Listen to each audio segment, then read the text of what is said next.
Hello again, RC enthusiasts. This is your host Tom Cogswell from SpektrumRC and Horizon Hobby, here to give you another iX20 instructional video. In this video, I'm going to give you some tips and tricks on how to install the optional orange grip sets on your iX20. So the iX20, when you buy it, will come with these gray grips, and if you so choose, you can use the included, you don't have to buy them separately, orange silicone, super soft, nice and rubbery grips that you can use to kind of give your iX20 a custom look without having to buy any extra things, and it's just out of the box, and it's super easy to do, but I do want to give you a couple tips on how to install them.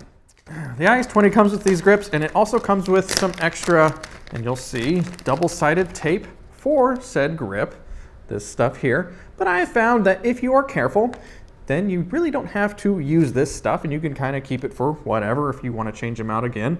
I'm sure that the stickiness of it will only last maybe one or two more reapplies, but we'll go ahead and start taking this off. You know, one thing that you could use probably is a bit of heat to kind of soften it up, but on this one that I did previously, I really just kind of peeled it off real nice and easy. If you go slow, usually the sticky stuff will stay on the radio. So let's go ahead and swap down to my camera on the bench, and we'll go ahead and start peeling this guy off. So let's start with the back first, because I find the back to be, if at all, the hardest ones to do, because they have a kind of a lip at the top here that you got to keep mindful of. So kind of get your fingernail underneath there and start peeling it up. But like I said, go slow around the sides.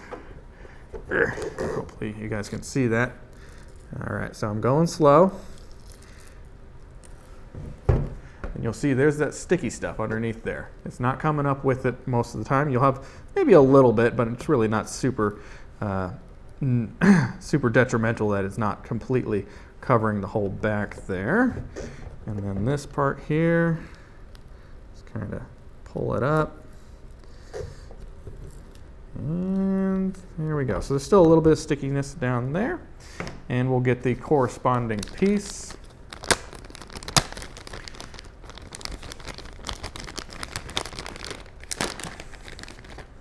Looks like this one, I believe, yes. And there's that extra stuff if you need it. And what I've found is that it's best to start from the bottom, at least on these back ones, and go towards the top, because you have to kind of wedge this guy in at the end. So we'll put it in the bottom and kind of line it up and start pressing it down. But as you're pressing it down, you'll notice we have these little tiny dots here, or little pegs, that help keep the position of the rubber grip into the radio. And there's a corresponding hole for each little peg, right? So, and they're a soft rubber, just like the silicone grip.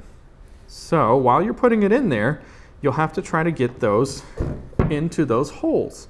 And that can be kind of a pain if you don't have an extra tool. Luckily, I always have something in my pocket for this kind of stuff. Not really. But a flathead screwdriver, a nice tiny one like this, is a great tool for getting those in there. So as you're pushing it in and lining everything up, as you can see, you'll see like these little dots in there, and hopefully you guys can kind of see this. Maybe we'll get a better shot with another one. But as it's going in, you will push.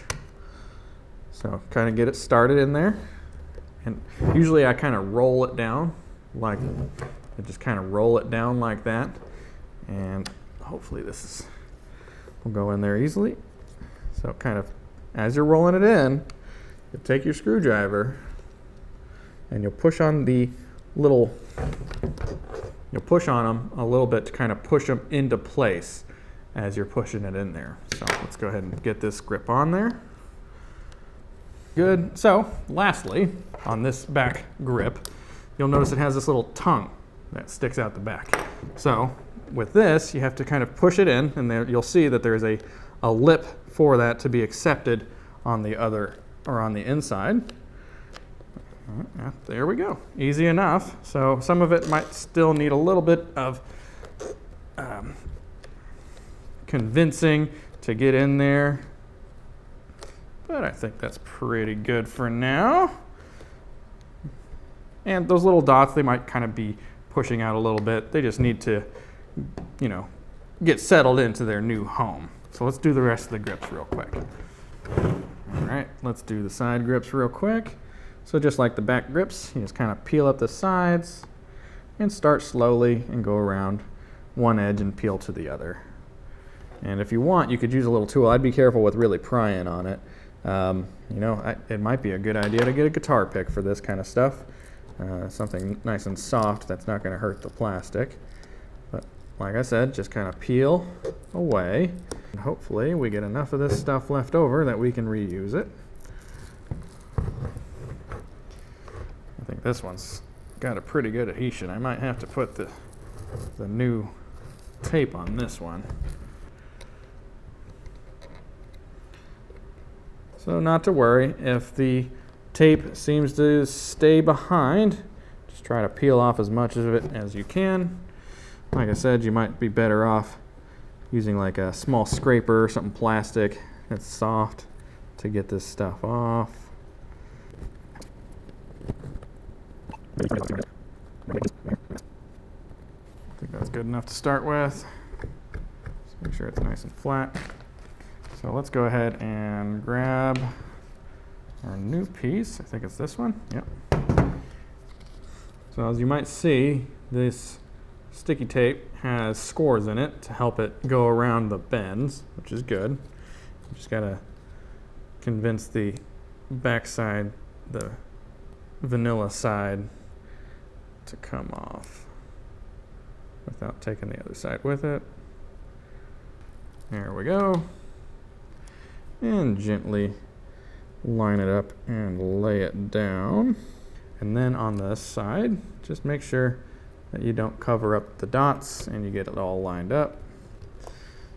So we got these little holes in there for, oh, I got one to cover it up. I'll just put my screwdriver through it and clean it out. Just kind of give it a good rub all around, make sure it all's down, and then peel it off. Actually, on this one, we're going to start from the inside and go out, because you want to put these little tongues into the grooves here, right? So we'll go ahead and slip it in there, and if you need to, use your tool and just kind of roll it on around the corners.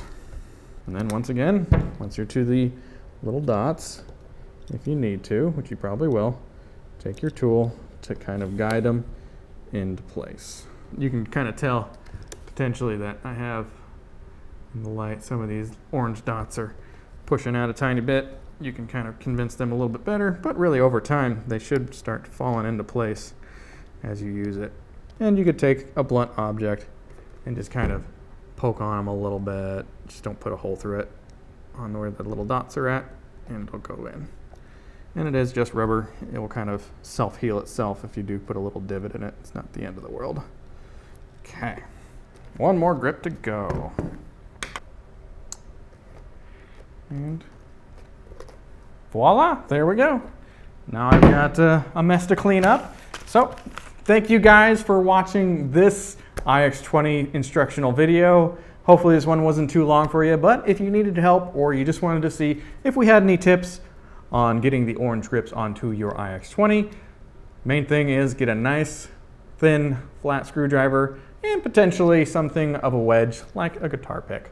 All right, so this is Tom Cogswell from Horizon Hobby signing off on this iX20 instructional video. If you guys liked this video, please go ahead and like and subscribe to our channel. And if you have any questions, go ahead and leave them in the comments below or suggestions for another iX20 instructional video. Thanks for watching and have a great one. Happy flying.